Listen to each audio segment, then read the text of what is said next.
အခုကျွန်တော်တို့ဖွဲ့ရန်ကုန်ကနေပြီးတော့မော်လမြိုင်ကိုရထားစီးပြီးတော့ခီးသွားမှာပဲဖြစ်ပါတယ်အဲ့ဒီအတွက်တကူဆိုလို့ရှိရင်ရန်ကုန်ဘူတာကြီးကိုပထမဆုံးစရောက်တယ်ပေါ့နော်မနက်ကို9နာရီယထာပေါ့နော်9နာရီယထာစီးဖို့အတွက်ကိုကျွန်တော်တို့ယထာဘူတာကြီးကိုပထမဆုံးယထာစစီးမှာဖြစ်တဲ့အတွက်ကျွန်တော်9နာရီခွဲလောက်ပေါ့နော်ရောက်တယ်ပေါ့နော်လက်မှတ်ကဘူကင်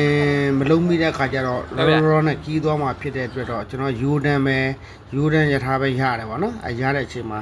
ကို့အတွက်ကိုရောက်တဲ့အချိန်မှာအမတ်တရရထားမထွက်ခွာခင်အမတ်တန်းတင်လေးကြီးရိုက်တယ်ပေါ့နော်ရိုက်ပြီးတဲ့အချိန်မှာအခုရထားရန်ကုန်ဘူတာကြီးရလေးနဲ့စတင်ထွက်ခွာမှုလေးကိုရိုက်ထားတာပေါ့နော်အခုဆိုလို့ရှိရင်ရန်ကုန်ဘူတာကြီးရလေးနဲ့မော်လမြိုင်ကိုရထားစတင်ထွက်ခွာသွားပြီပေါ့နော်9နာရီတိတိမှာသူကစတင်ထွက်ခွာတယ်ပေါ့နော်ဒါကတော့တက်ရှိကျွန်တော်ရဲ့ညီတပည့်လေးတွေနဲ့အတူပေါ့နော်ကျွန်တော်တို့မော်လမြိုင်မှုတုံဘက်မှာလို့သွားလို့မှာပေါ့နော်အဲ့ဒါကို